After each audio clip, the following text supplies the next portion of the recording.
Hindi lang local, we can also go international.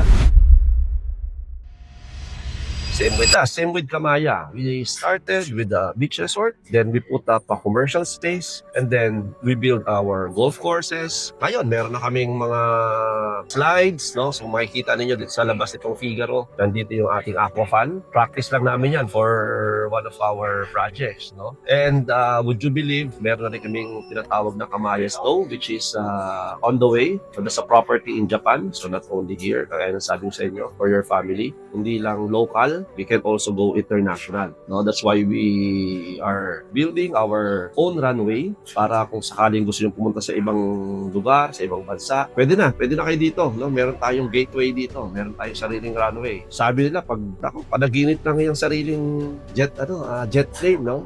Dito na, pwede na kayong magland ng jet plane ninyo dito. So, napakaganda ng Kamaya. Pero huwag po kayong matakot, no? Because Kamaya is not a very, very expensive property, no? Kasi baka yung iba, natatakot silang magtanong or mag-inquire about Kamaya Coast. No.